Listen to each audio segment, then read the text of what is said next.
I'm Russell. And I'm Tom, and we're editors here at Oppikoppi Festival. We are watching Editors. Editors are a rock band who try to make passionate, visceral rock music. We've seen lots of different sides of South Africa. We're having a great time. It's like nowhere else I've ever been before.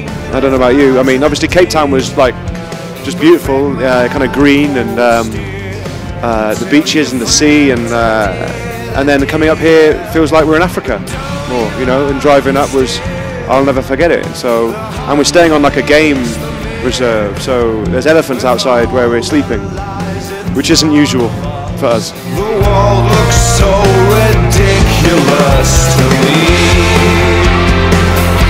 Laugh with me. We've had invites to come to South Africa before, but nothing's ever quite worked out with our schedule or whatever. And we had a gap, and it was like, yeah, let's do it.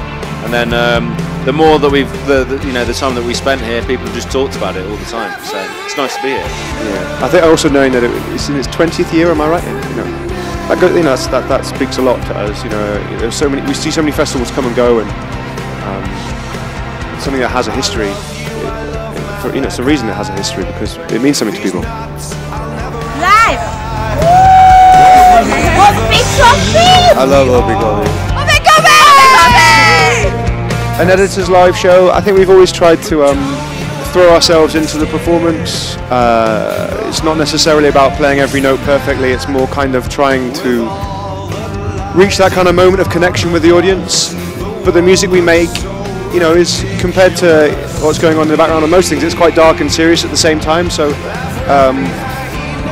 I don't know, there's that kind of struggle of trying to, it's quite serious music, but we like the way that sometimes when it's right and it goes well, it's quite euphoric at the same time.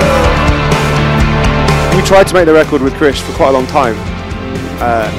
So once we've been doing that for like over a year and a half, realising we couldn't make the record, Russell, Ed and I decided to go on without Chris. He was happy to let us keep the band name.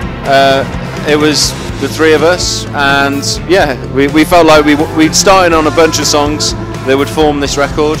Although we wanted to succeed with the songs, we didn't know how we were going to make it all come together. It took some other people coming in to help us do that.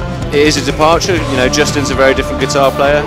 We've added Elliot's voice, his keyboards, you know, it's going to sound different. So I think people are aware of that. The reason we kept going, you know, the three of us, was because we had belief in each other and belief in the songs, and hope.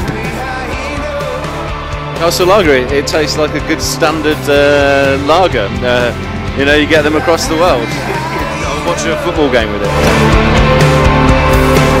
We're really good at shout-outs. It's where we excel. MCOC.